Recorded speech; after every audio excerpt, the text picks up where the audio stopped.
un podcast de Cooperativa. Panel Constitucional es una presentación de Cooperativa Podcast y Fundación Konrad Adenauer. Conduce la periodista Verónica Franco.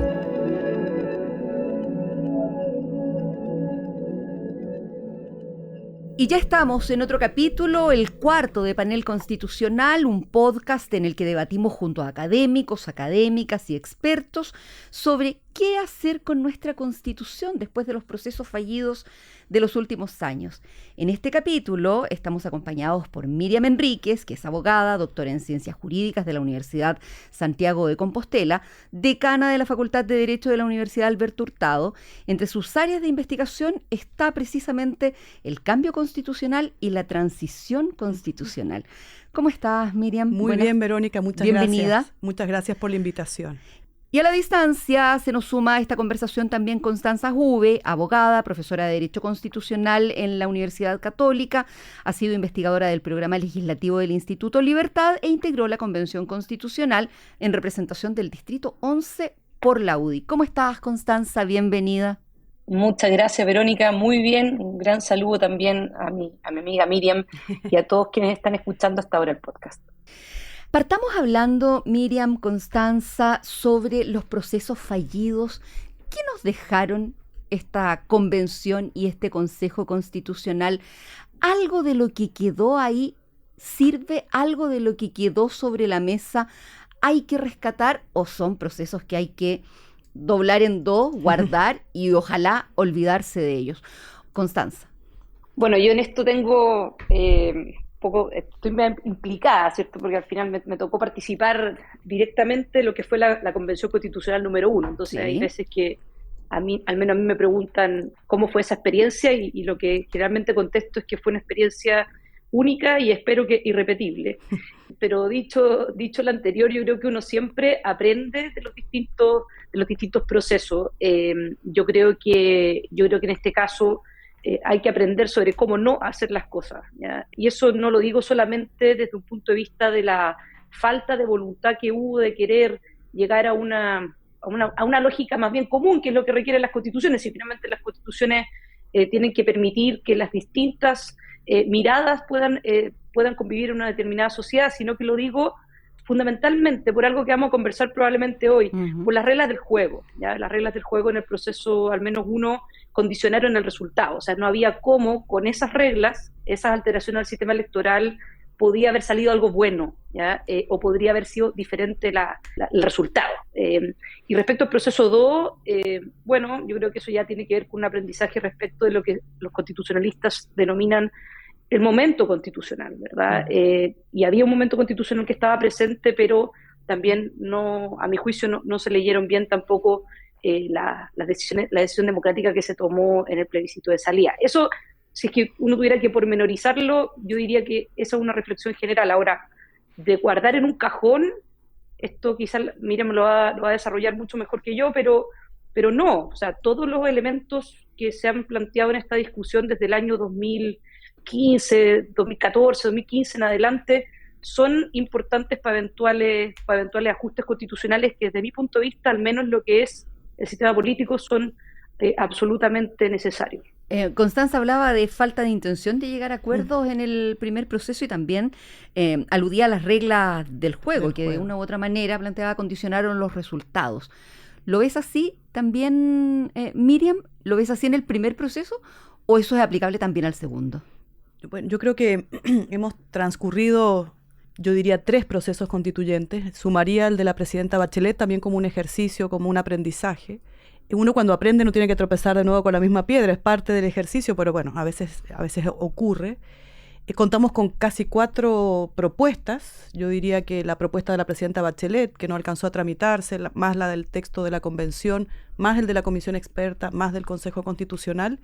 Y yo creo que hemos fallado, y acá sería enfática, en lograr un objetivo que era dictar una constitución en democracia y que reemplazara la constitución de 1980. Si uno acota, digamos, el resultado fallido a esa dimensión, por cierto, hay muchos aprendizajes que rescatar. Y yo quisiera ver también lo positivo de estos procesos en la lógica de un ejercicio en el marco de un ciclo constituyente, que tienen que ver, por ejemplo, con una participación ciudadana que nosotros antes no habíamos tenido ocasión de asistir. No solo por el voto obligatorio que nos obliga, nos convoca necesariamente a concurrir a las urnas, sino que, por ejemplo, en la dimensión de la participación a través de las iniciativas populares de norma. Yo creo que podríamos haber ajustado ahí en las reglas, como se decía recién, la oportunidad en que se reciben estas opiniones o estas consultas que la ciudadanía moviliza en torno a una propuesta. Y que fue mucho más amplia en el primero que en el segundo.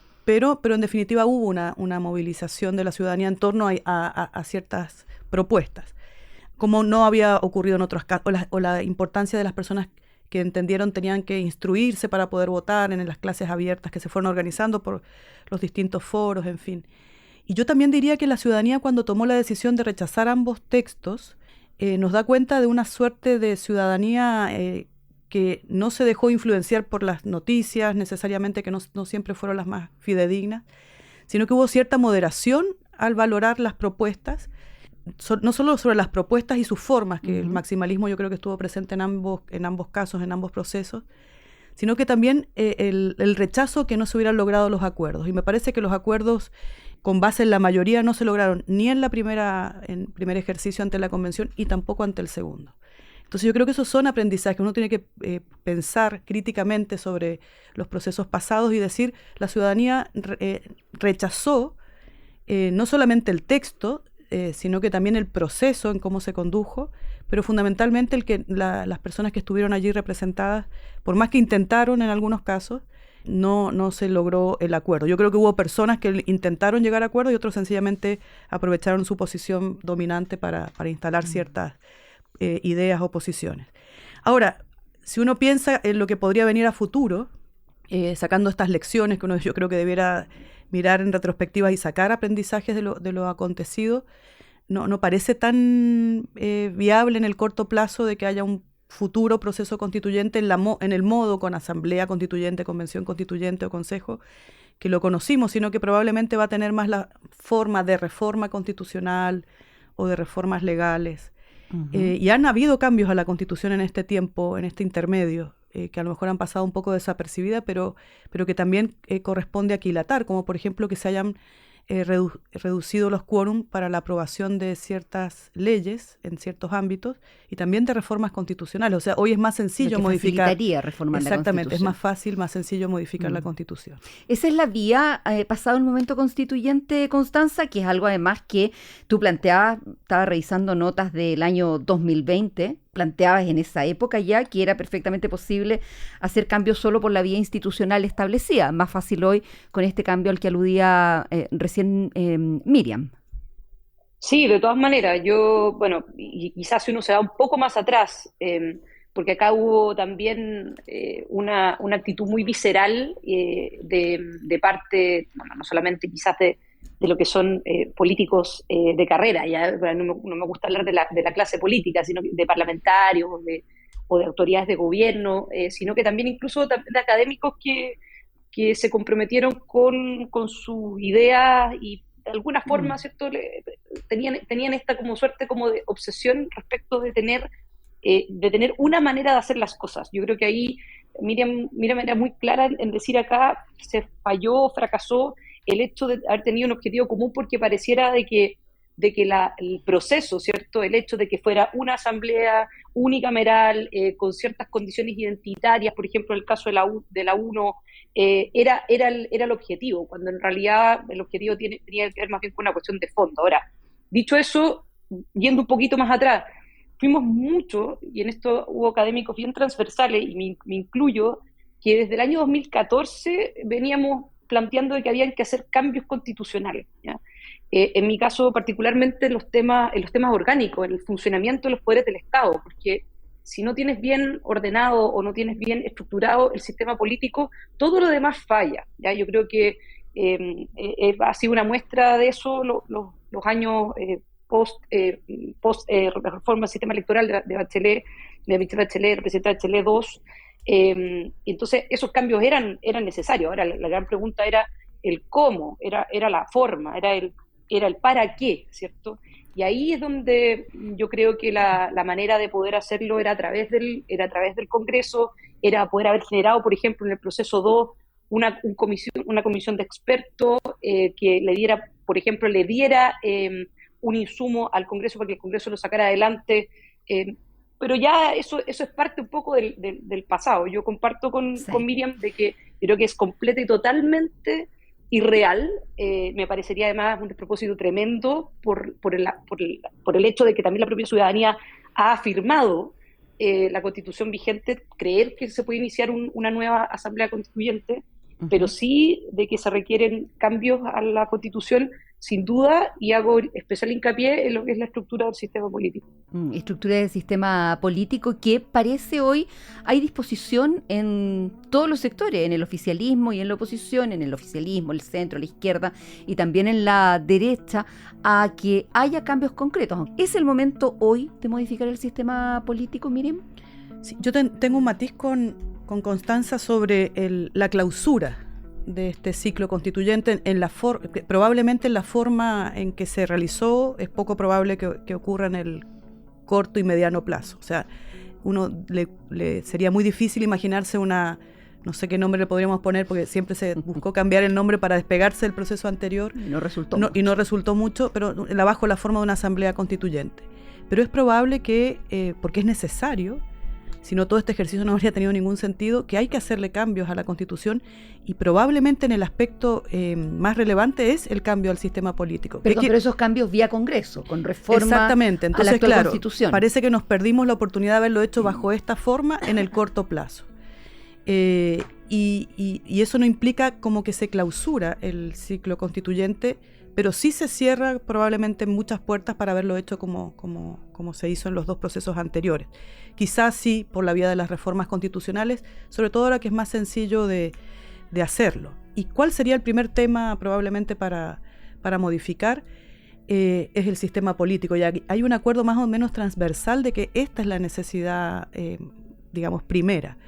Ahora, creo que hay que afinar el diagnóstico, porque si uno advierte, la Convención Constitucional pasó de querer, en los primeros ejercicios, recordemos que habían como borradores, propuestas más de máxima y después se fueron moderando. Yo creo que está más o menos asentado que cambiar el régimen no es una cuestión ni deseable ni posible, quizá. El régimen, cuando hablamos de régimen, por ejemplo, pasar un régimen, y yo creo que quedó asentado. Eso es lo que tenemos. Yo creo que quedó asentado ahí, y Constanza probablemente concuerda en esto, que el régimen presidencial es como que lo que quedó de los dos procesos. ¿Constanza? Sí, no, de todas maneras, yo quizás me expliqué mal, pero comparto lo que dice Miriam respecto al tema de la clausura. Lo que pasa es de que, claro, yo siempre consideré al menos de que era posible hacer cambio a la Constitución sin necesidad de tener que crear una nueva Constitución, y menos, ¿cierto?, a través de ejercicios como, por ejemplo, el de la Asamblea Constituyente, que nombres, cambios de retórica o de narrativa, de conceptos, da lo mismo, ¿verdad? Fue una Asamblea Constituyente, y de hecho fue una Asamblea Constituyente, si uno lo quisiera llamar así a nivel comparado, completa y totalmente fuera de cualquier parámetro, ¿ya? Por el tema de escaños reservados, por el tema de movimiento independiente, etcétera, pero sin entrar quizás de nuevo a ese punto. Sin duda, ¿cierto?, que el tema del sistema político es muy relevante, y sin duda que ha sido, a mi juicio, quizás una de las causas por las cuales hemos tenido también crisis políticas en Chile en los últimos años. Porque no tienes ningún presidente. A los dos últimos presidentes, ¿no? A los tres. Es que Verónica, para mí no hay forma, no hay cómo. Y esto es independiente de quién sea el presidente, porque la combinación, y eso lo dice Miriam, uno tiene que tener muy claro el diagnóstico para poder buscar la solución. Yo creo que es creo que comparto con Miriam, creo que modificar el sistema presidencial, a pesar que a mí en teoría, si yo tuviera que pensar un país de cero, le daría parlamentarismo. A mí me gusta mucho ese sistema, creo que te permite salir más fácil de las crisis políticas sin arriesgar un quiebre institucional. Es más fácil poder salir de crisis política en ese tipo de régimen, pero sí creo que Chile está sentado en el régimen presidencial, y innovar en eso podría ser muy complejo. Ahora, cuando planteamos cambiar el sistema político, me imagino que tampoco estamos pensando volver a lo que fue el binominal que teníamos hasta el año 2013-2014. Yo creo que Miriam. Lo que quedó asentado de los dos procesos es que el régimen presidencial es el régimen sobre el cual hay que comenzar a trabajar y generar modificaciones allí, porque no hubo espacio en ninguno de los dos procesos para haberlo cambiado, por ejemplo, por un régimen semipresidencial o parlamentario. Estábamos como bien lejos de esa posibilidad. Y lo otro que yo creo que también quedó asentado es el bicameralismo. O sea, pensemos el rechazo que supuso la propuesta de unicameralismo y luego la sustitución del Senado por otra Cámara. Yo diría que fue uno de los factores. La Cámara de las Regiones, eliminando el Senado. Yo creo que fue una de las razones no determinantes, pero que sí incidió en muchas personas para decir, no, este régimen no nos representa. Pero por cierto que a este régimen presidencial, tal como lo conocemos, hay que hacerle cambios, por ejemplo, para temperar, esta es mi opinión, algunas atribuciones legislativas que tiene el presidente, fundamentalmente esta que nos da dolores de cabeza permanentes, que es el ámbito de su iniciativa exclusiva, es todos los asuntos importantes que ha tenido que conocer el Tribunal Constitucional en este tiempo tienen que ver con la iniciativa exclusiva. Ahí hay una tensión evidente. Y por cierto, la gobernabilidad. Yo creo que el segundo proceso, digamos, ante el Consejo Constitucional, quiso, profundizar el tema de la gobernabilidad por la vía de reforzar los partidos políticos. Me parece acertado que así sea, para evitar la fragmentación, toda esta combinación que hace tan difícil a cualquier gobierno, de cualquier signo, cualquier sea el presidente, gobernar y generar colaboración, tener incentivos a esa colaboración. Entonces creo que hay lecciones aprendidas sobre cuál es el régimen, las cámaras, en fin, pero todavía es evidente que tenemos que hacer ajustes, cambios profundos para que esto funcione mejor.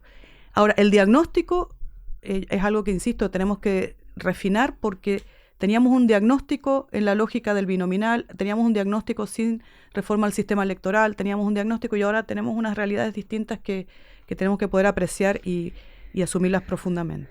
Solamente interrumpir para complementar lo que dice Miriam, claro. Yo creo que al final el punto es no se puede mirar aisladamente el cambio del sistema electoral, ¿cierto? Para quienes no están escuchando, el sistema binominal, esto de elegir 2 diputados por distrito, pasamos a un sistema electoral proporcional con magnitudes más grandes, que en términos simples es pasar de elegir en vez de 2 por cada distrito, distritos más chicos, a distritos más grandes, donde se elige entre 3 y hasta 8 diputados. Pero no hay que mirar el sistema electoral en sí mismo, o sea, eso como un único factor, ¿verdad? Es la combinación de factores. O sea, en Chile, acá yo diría que hay 3 factores que son relevantes. El primero, en Chile se modificó el periodo presidencial, ¿se acuerdan? Después de Ricardo Lagos, que tenía 6 años de periodo, se modificó a 4 años. Eso fue a través de la reforma constitucional importante que se hizo, probablemente la más importante de la Constitución actual, que fue la reforma del 2005, y se dijo, mire, vamos a bajar el periodo a 4 años. ¿Para qué lo vamos a hacer? En parte porque el presidente puede hacer cosas en 4 años, pero también porque es altamente probable, con las elecciones conjuntas de presidente con parlamento, que el presidente que gane tenga mayoría. Esa lógica de ese cambio tenía sentido. Entonces uno puede estar más de acuerdo o en desacuerdo, pero tenía sentido en la lógica del sistema político. ¿Qué fue lo que pasó? Que eso tenía sentido con un sistema electoral que privilegiaba las grandes mayorías y que privilegiaba la gobernabilidad como era el binominal. Cuando se cambia el sistema electoral, pero se mantiene este tema de la elección conjunta cada 4 años, queda la embarrada, ¿no? Es ahí donde se produce la tormenta perfecta y la parálisis institucional, porque ese sistema electoral, para esa elección conjunta, hace imposible que cualquier presidente pueda tener mayoría. De hecho, si es que vamos hacia atrás y uno dice, ¿cuál fue el primer presidente que gobernó con esa combinación de factores? Sebastián Piñera versión 2. Y mira lo que pasó. O sea, yo creo que ese es el corazón del tema, de que uno no puede mirar aisladamente una medida o la otra, porque no es culpa solo de una medida o de la otra, sino que es la combinación la que produce la tormenta perfecta. Estamos haciendo este cuarto panel constitucional junto a las abogadas Miriam Enríquez y Constanza Juve. Las invito a hablar de mujeres y constitución. ¿Es necesaria una constitución con perspectiva de igualdad de género? Constanza Juve. No, o sea, yo por lo menos digo el tiro que no, en ningún caso no me pareció en lo que fue el proceso 1, el maximalista en ese sentido. Yo creo además de que es importante que las constituciones, por supuesto, las constituciones tienen normas que obligan, y eso es lo relevante y esa es la diferencia entre lo que es una declaración de principio y lo que es o un preámbulo con lo que es una constitución, que la constitución es norma y por lo tanto obliga. Pero sí es importante y sí se han hecho modificaciones a la constitución actual que a mi juicio, junto con la obligación, también han sido simbólicamente relevantes. El hecho de establecer que, independiente de que eso ya hubiera estado considerado, pero hombres y mujeres son iguales ante la ley, se han planteado también algunas modificaciones a propósito de esa primera versión 2, de hecho una reforma constitucional en esa línea respecto al rol del Estado, pero de ahí a plantearlo de la perspectiva de género yo creo que es muy complejo, y encuentro que es muy complejo, y nosotros lo vimos, al menos con respecto al tema de la justicia, por ejemplo, el enfoque de género en materia de justicia. ¿Qué significa eso? La justicia entonces deja de ser ciega, lo estoy llevando quizás al extremo, pero por lo menos ese tipo de conversaciones fue la que tuvimos en el proceso 1, donde esto fue un tema ancla. Lo vamos a mirar más en detalle, pero me interesa plantearles a ambas, Miriam y Constanza, que hay un comparativo que hace el sitio de ONU Mujeres y que tiene a Alemania, Argentina, Brasil, Bolivia, Chile, entre varios otros países, Francia, México, España. Y Chile, con lo único que aparece con un ticket en materia de igualdad es con la referencia de cláusula general de igualdad entre hombres y mujeres. Habla de igualdad, de interseccionalidad, de participación política, de violencia de género, de maternidad, de cuidado y trabajo doméstico. No aparece, de derechos sexuales y reproductivos. No aparecemos en ninguna más. ¿Eso es bueno? ¿Es malo? ¿No hay una valoración al respecto, Miriam? Sí, yo probablemente acá vamos a tener diferencias con Constanza y creo que justamente el proceso o los procesos en parte tuvieron, no totalmente, gran legitimidad porque nadie ha cuestionado esto. Yo creo que es una gran noticia que nadie haya cuestionado la legitimidad desde ningún punto de vista de los procesos. Se pueden haber llevado mejor, lo que fuera, pero sobre la legitimidad, justamente porque tuvieron un componente de género que tuvo que ver con la paridad en la integración de los órganos, y no nos olvidemos que la convención, que la comisión experta y que el Consejo Constitucional estuvieron integradas equilibradamente por hombres y por mujeres, porque era la demanda del momento también, y creo que eso es importante, pero al mismo tiempo los contenidos que tuvieran a la vista la perspectiva de género también fue algo que yo creo que en alguna medida fue considerado valioso. No necesariamente en todos los casos fue considerado valioso porque se llevó prácticamente a todas las dimensiones, y eso para algunos fue maximalismo, exceso o sectarismo o demandas identitarias. Esas fueron las etiquetas o las calificaciones que les propusieron o que se les asignaron. Pero me parece que la Constitución vigente se queda muy corta, y en esto es necesario actualizarla y cambiarla, por cierto, si es que la cláusula solo es que hombres y mujeres son iguales ante la ley.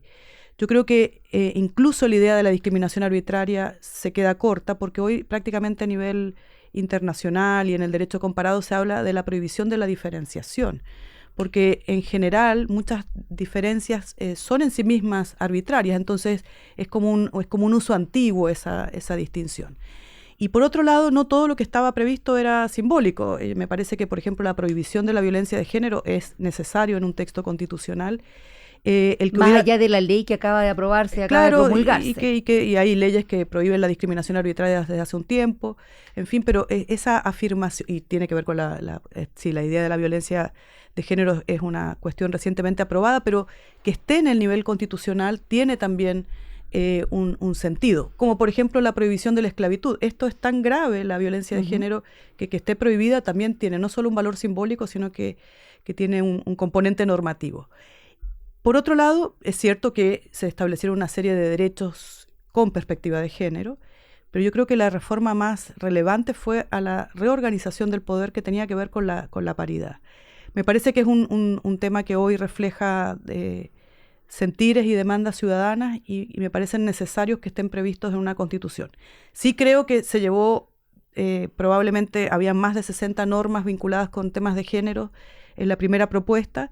Eso se podría acotar a temas centrales como prohibir la diferenciación, prohibir la violencia de género, establecer ciertos derechos como como aquellos vinculados con el tema del trabajo y también, por cierto, la paridad. También puede ser negativo en una negativo, constitución, claro. Miriam. En general, que todas las demandas estén previstas en la Constitución hace que se rigidice, más adelante haya que cambiarla y que haya poco espacio a la labor del legislador. Es una tensión permanente. Y por otro lado, Constanza Juve, minimizar puede ser también negativo, y se lo pregunto considerando que la ex ministra de la Mujer del gobierno del presidente Piñera, con quien entiendo usted tiene ideas cercanas, Isabel Pla, decía que hoy se necesita acelerar el cambio cultural al que contribuiría una reforma a la Constitución o la incorporación en una nueva Constitución de consagraciones explícitas del deber del Estado de velar por la equidad de género, la no discriminación, la tolerancia cero a la violencia,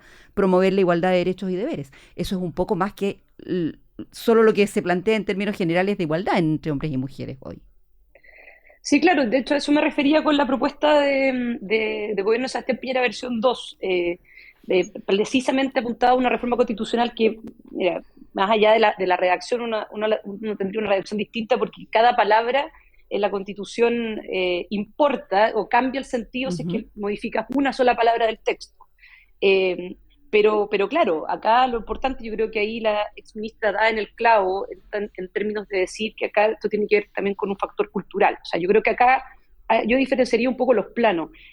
Miriam decía, por una parte, el tema de paridad, pareciera que eso genera legitimidad. Bueno, yo ahí discrepo rotundamente, porque si hay dos grandes conquistas que tiene la democracia, o que ha tenido la democracia moderna, es el sufragio universal, o sea, la mayor cantidad de personas que puedan votar, menos trabas, ¿verdad? O la menor trabas posible, y la igualdad del voto. O sea, todos los votos valen lo mismo, todos los votos pesan lo mismo, y eso se altera con la paridad de salida, es decir, la corrección post-elección, porque eso altera la voluntad del votante. Y de hecho nosotros lo vimos en la Convención Constitucional 1, donde 11 mujeres tuvieron que ceder sus escaños a hombres porque tenías que lograr el objetivo de llegar al 50-50. Entonces, para mí, la paridad... Y en la 2 ocurrió al revés, hubo hombres que tuvieron que ceder su espacio a mujeres. Me acuerdo particularmente de Juan Sutil. No, en los dos casos hubo hombres que tuvieron que ceder a mujeres y mujeres que tuvieron que ceder a hombres. En el caso, por ejemplo, de la 1, que es la que tengo más ahora en la retina, fueron 6 hombres que tuvieron que ceder a mujeres y 11 mujeres que tuvieron que ceder su escaño a hombres. Y eso, y la distorsión que se generó, que me acuerdo, por ejemplo, el caso de San Bernardo, que el que ganó, ¿verdad? Era, el caso de la UDI al menos, tenía 19.000 votos, y la mujer que iba a su compañera lista sacó 2.900, y ella terminó por el escaño y él no. O sea, la distorsión del voto, a mi juicio, es demasiado brutal para una decisión tan relevante como que es quien te represente. Y eso vulnera finalmente un derecho constitucional que es el de la igualdad. Ahora, en relación a las políticas públicas y de eventualmente que la Constitución dé un mandato para que las políticas públicas sean o permitan o promuevan o derechamente tengan como enfoque la igualdad entre hombres y mujeres, a mí por lo menos no me parece para nada mal. Más bien por un tema simbólico que por un tema normativo. ¿Por qué lo digo? Porque al final del día todo el partido se juega en la cancha de las políticas públicas. Y ahí les doy un ejemplo, con esto cierro. Sala Cuna, ¿cierto? Hoy día son beneficios que no benefician, porque se dice que las empresas que tengan 20 o más trabajadoras van a tener que tener la obligación de tener Sala Cuna. Bueno, eso genera una doble discriminación, ¿no? Porque mujeres que quieran entrar a una empresa que tenga 19 mujeres, ¿cuál es el incentivo para contratar a la mujer número 20? O las mujeres que trabajan en una empresa con menos de 20 trabajadores no tienen derecho a Sala Cuna. ¿Por qué tiene que ser solo la mujer? ¿Por qué no puede ser Sala Cuna desde el punto de vista de papás o mamás? ¿Por qué tiene que ser ese número? O sea, yo creo que ahí, y eso es una discusión de derechamente política pública, no una discusión constitucional. Miriam Enríquez, sobre la paridad y sobre esta distorsión que dice Constanza se produce si esa corrección se hace después del voto. Tenemos posiciones bien diferentes aquí. Yo creo que ha hecho muy bien el podcast de escogernos para tratar este tema, para plantear justamente las distintas visiones. Tenía que haber alguna diferencia. Claro, tenía que haber alguna diferencia. Estábamos demasiado de acuerdo. Se hacía muy aburrido. Entonces, en el ejercicio del proceso constituyente ante la convención, yo tenía un convencimiento absoluto, y lo mantengo, por cierto, de que no hubieran existido de los 155 representantes, 75, 74 mujeres, si es que los números no me fallan, probablemente me fallen, por el solo hecho de que la ciudadanía espontáneamente hubiera concurrido a votar. Había que tomar medidas para que las mujeres hubieran podido participar de estos importantes procesos en igualdad de condiciones que los hombres. Y una afirmación que lo señalaba era que justamente la igualdad puede ser leída de muchas formas, ¿no? Formalmente y sustancialmente, justamente la posibilidad de que las mujeres hayan estado en la papeleta, que hayan ocupado el primer lugar de las preferencias, de las papeletas, de la lista, que hayan estado de manera alternada mujer-hombre, mujer-hombre.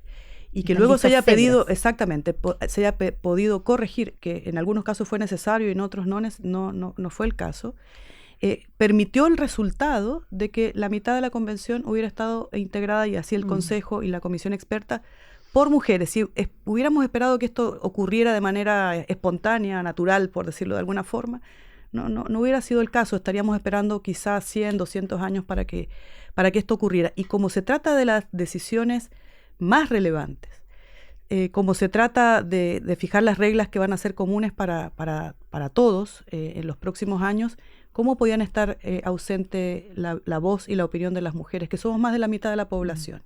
A ver, miren, pero ¿y si las mujeres no quisieran nomás participar? Es que yo creo que lo que se manifestó es que había interés, hubo gran interés, hubo normas que permitieron que los financiamientos de las campañas de mujeres tuvieran una bonificación especial. Y los casos de correcciones tampoco fueron 150, fueron 10, 8, contados. Es verdad. Pero si efectivamente el deseo de participar de las mujeres no fuese tan importante.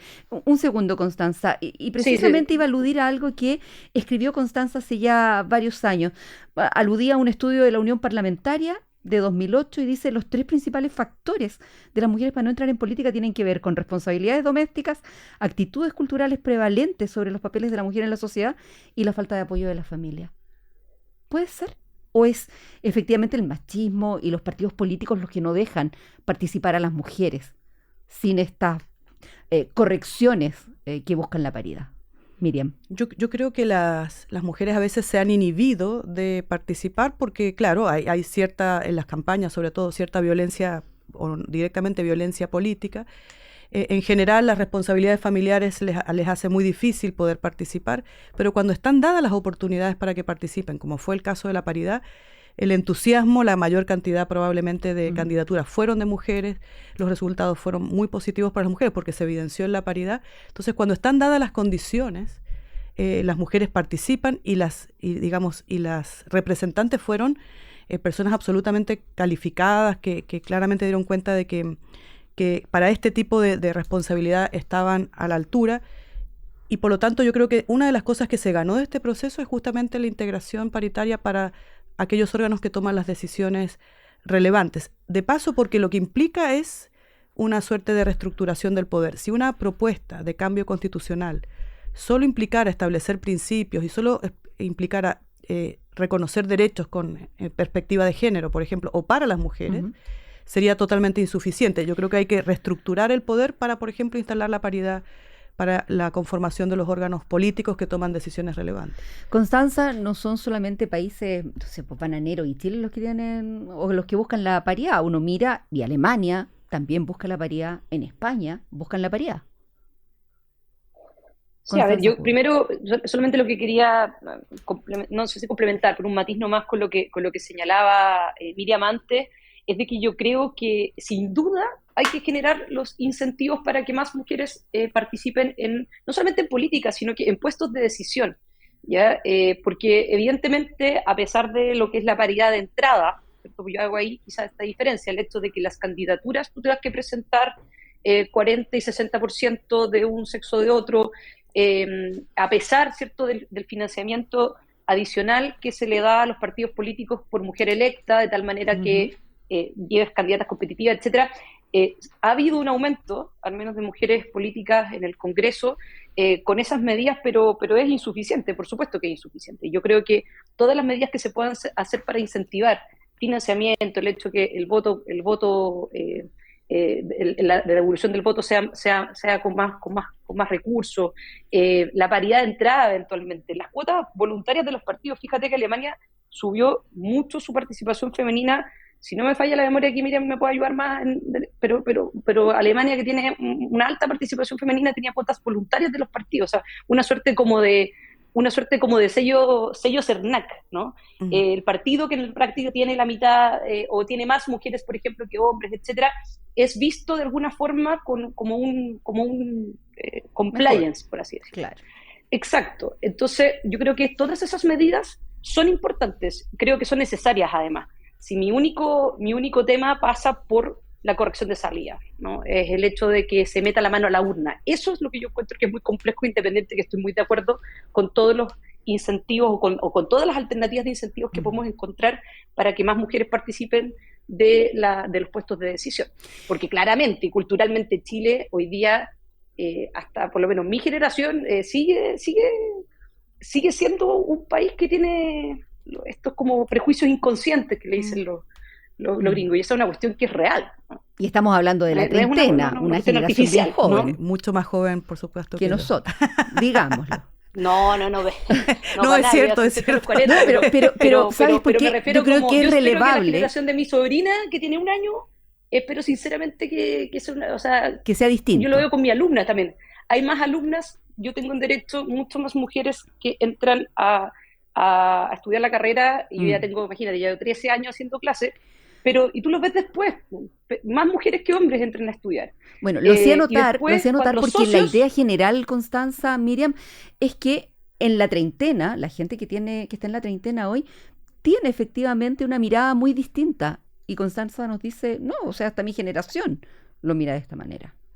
Por eso hacía notar la distancia etaria. Pero el punto pasa por qué tipo de oportunidades al final tú puedes tener. Por eso yo decía que son puestos de decisión. O sea, yo nunca sentí ninguna, esto ya quizás da para otro podcast, pero nunca sentí ninguna brecha, pero porque también por un tema quizás familiar, por un tema colegio, etcétera, etcétera. Pero claro, a la medida que uno va avanzando, quizás vas mejorando tu posición, al final ahí se generan estas diferencias. Nos quedan 3 minutos, pero yo creo que tenemos que hablar de este enfoque de género en el sistema de justicia y también de los derechos sexuales y reproductivos, que para al menos un sector de la población son bien básicos a ser considerados en una eventual constitución o en una reforma a la constitución actual. Algo ya nos decía Constanza del tema del enfoque de género en el sistema de justicia. Miriam, los dos temas. Sí, yo creo que la paridad no solamente, y voy a volver a la paridad por una cuestión, yo hablaba de la legitimidad para que el proceso fue considerado valioso justamente porque tenía una integración paritaria cada uno de los órganos que lo llevó adelante, pero también por los contenidos. El hecho de que estén las mujeres presentes en estos órganos convencionales o consejeras permitió que cada uno de los aspectos se abordara tomando en consideración esta perspectiva de género, que en mi opinión tendría que trascender no solamente los temas habituales como la prohibición de la diferenciación, sino que estar presentes también en la forma en que los órganos cumplen sus funciones, ya sea en su integración, insisto, sino cómo cumplen las funciones. Si las mujeres no están presentes, difícilmente estos temas serían abordados en cualquier ámbito de las políticas públicas, en la regulación de los distintos marcos legales y también en el caso de la nueva Constitución. Ahora, fallar con perspectiva de género. Sí, de hecho se hace. ¿Es ponerle venda total a la justicia? Al día de hoy se falla con perspectiva de género. O quitarle la venda totalmente. Lo que estaba ocurriendo era que se estaba estableciendo como un mandato a los jueces tomar en consideración al momento de administrar justicia una situación favorable en que se pueden encontrar las mujeres. Entonces era un mandato para los jueces, pero hoy eso se hace. Los jueces están cada día capacitándose para fallar, tomando en consideración cuál es la situación desfavorable que tienen las mujeres en distintos ámbitos, en lo penal, en el ámbito familiar. Una mujer que es procesada por tráfico de drogas, pero que tiene hijos y que es el único sostén de la casa, ¿debería quedarse en la casa cumpliendo prisión preventiva? De hecho, hay sentencias al día de hoy que justamente tratan esa materia sobre cómo debieran cumplir las condenas aquellas mujeres que son madres y que de paso su hijo, por estar la madre privada de libertad, también es una persona privada de libertad que no logra, por cierto, por esa razón, un desarrollo que sea integral o adecuado. Y eso ocurre al día de hoy, se hace a través de acciones de amparo, desde el sistema interamericano, que está también ese tipo de mandatos disponiéndose. Por lo tanto, es una explicitación de algo que me parece a mí ya ocurre y que implica un mandato directo, en este caso, a un tribunal. Y en esto que ya ocurre, Constanza, ¿hay parcialidad de la justicia o no? Se corre ese riesgo y por eso, a mi juicio, estos conceptos muchas veces jurídicos indeterminados no es una buena idea incluirlos. Por ejemplo, el concepto enfoque perspectiva de género. Yo en ese sentido prefiero una norma que esté desglosada, que esté bien planteada, pero el concepto al final se presta para muchas interpretaciones. Entonces, finalmente, ese mandato que tú eventualmente le puedes dar a un juez, todos los jueces lo van a terminar planteando de una manera distinta, y por eso creo que mientras más clara sea la norma, mejor. Una de las razones también por las cuales no me gusta introducir el concepto de Estado subsidiario o de Estado social y democrático de derecho, tiene que ver con que el contenido puede ser súper variable como las distintas interpretaciones. Imagínate las distintas interpretaciones que tenemos los abogados. O sea, por una norma ya tiene... Con dos abogados ya hay tres interpretaciones, lo sabemos. Exactamente. Entonces, en ese sentido, ese tipo de conceptos, por lo menos, a mí no me gusta incorporarlo en términos generales, menos en este tema. ¿Y cuánto te complican los derechos sexuales y reproductivos como concepto en una constitución, Constanza Juve? Es que fíjate que en términos de materias comparadas no tienes muchas constituciones que lo contemplen. Entiendo que el caso boliviano, entiendo que el caso cubano, y no recuerdo otra constitución, puede que haya, por la última vez que lo chequeé eran 2 o 3 constituciones, y me parece que eso es un asunto que es legislativo, y eso en parte también lo ha resuelto, de hecho, el Congreso chileno. En principio el aborto no estaba permitido, luego se terminó legislando con el aborto en 3 causales, y eso se hizo en términos legislativos. Yo creo que eso es un tema que es legislativo y no debiera ser un tema de decisión constitucional. Miriam Enríquez. Yo creo que la Constitución perfectamente podría referir la libertad o los derechos sexuales y reproductivos. Lo que es complejo y que claramente ambos procesos nos dieron una señal es que establecer el aborto, por ejemplo, como un derecho, o prohibir derechamente el aborto, son cuestiones que implican una posición moral sobre ciertos asuntos que no necesariamente concitan el acuerdo o el interés, sino que generan una gran división entre nosotros, entre los chilenos, las chilenas y las personas que conformamos esta comunidad nacional. Y por lo mismo, la Constitución tiene que ser un espacio donde todos quepamos, donde podamos concordar, y ese tipo de definiciones en una Constitución más bien dividen que convocan. Entonces, hablar de libertades, hablar de derechos sexuales y reproductivos, yo creo que es una fórmula que no genera ese tipo de divisiones. Me parece que es apropiada para una Constitución. Hemos visto y hemos sacado lecciones probablemente de lo que implica tomar una posición mucho más tajante sobre el aborto, ya para prohibirlo, ya para establecerlo como un derecho. Hace un tiempo, Miriam, decías, las y los ciudadanos de segunda clase son las mujeres, las diversidades y las disidencias. ¿Eso se mantiene hoy con todas las correcciones a través de leyes? Yo creo que absolutamente se mantiene. O sea, las correcciones han sido hasta el día de hoy y lo van a ser probablemente mucho tiempo insuficientes. Por eso yo decía que la paridad, al estar prevista en una Constitución, introduce una corrección estructural notable, porque reorganiza el poder. Incluso el establecimiento de principios y de derechos no logra esa profundidad y ese calado. Y por lo mismo me parece que la solución del Consejo Constitucional de haber dispuesto en una norma transitoria una suerte de cuota para las elecciones próximas parlamentarias tampoco era suficiente, y sobre eso hubo un gran debate. ¿Somos ciudadanos de segunda clase las mujeres, las diversidades, las disidencias hoy, Constanza Juve? No normativamente, y es lo que estábamos también considerando cómo hacer normativamente ciudadanos de segunda clase. A mí lo que encuentro complejo de las medidas afirmativas, a propósito de lo que decía Miriam antes, son 2 cosas. Uno, que las medidas afirmativas, es decir, el hecho, ¿cierto?, de mejorar la posición de una persona que se estima, ¿cierto?, que ha estado en desventaja históricamente.